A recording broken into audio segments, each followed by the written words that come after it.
চট্টগ্রামের মিষ্টি প্রেমী অকলালায় নানা রকম মিষ্টি ও মুখরোচক খানার আয়োজন লইরে চকবাজার কাপাসগোলার যাত্রা শুরু করছে দোহা ফুডের 20তম শোরুম। নভেম্বরের 13 তারিখ বৃহস্পতিবার সকাল 10টায় চকবাজার কাপাসগোলা রোডত মেজে দোহা ফুডের 20তম নতুন এই শোরুমের শুভ উদ্বোধন অনুষ্ঠিত হয়। উদ্বোধন অনুষ্ঠানত অতিথি হিসেবে উপস্থিত আছেন চেয়ারম্যান মোহাম্মদ আলহাজ গনি, এমডি মোহাম্মদ মামুনুর রশিদ, ডিরেক্টর নুরুল আলম আলমগীর। এছাড়াও এই সময় বিশেষ অতিথি হিসেবে উপস্থিত আছেন আলহেরা আবাসিক স্বত্বাধিকারী ইঞ্জিনিয়ার ইকবাল হোসেন, ইলিয়াস সাহেব এবং ইকবাল।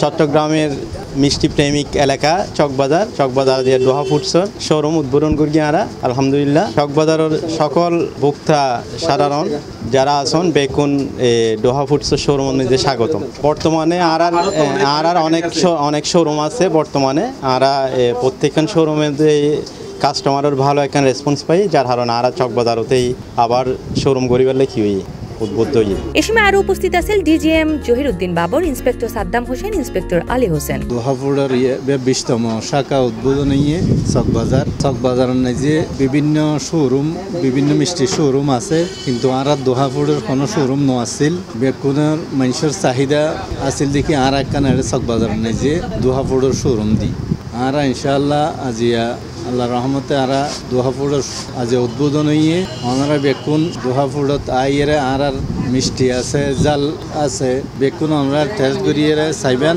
আগামী 10 দিন পর্যন্ত চকবাজার কাপাসগোলা রোড দোহা ফুডের নতুন এই শাখাত মাঝে C+ টিভির দর্শক অকলালা থাকবো 5% ডিসকাউন্ট। আমি আসছি এই যে পথ দিয়ে হেঁটে যাচ্ছি, দেখলাম যে এটা নতুন করে আজকে উদ্বোধন হলো। এটা দেখে আমি যেখানে কি আছে আগে প্রথমে দেখে যাই। তো প্রথমে একজন মানুষ, আমি একজনের জন্য যা যা লাগে অল্প করে কিনলাম। আজকে খেয়ে দেখি তাহলে প্রতিদিন আসতে পারবো আমি এখানে। কারণ এখানে এমন একটা জায়গা, একবার যদি কেউ এসে সন্তুষ্ট হয় তাহলে প্রতিবারই আসবে। আর সামনে রমজান ওরকম জিনিস করবে।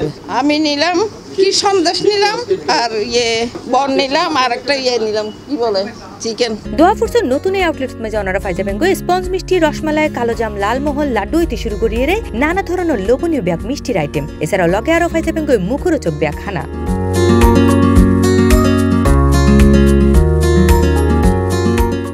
C+ TV Chittagong.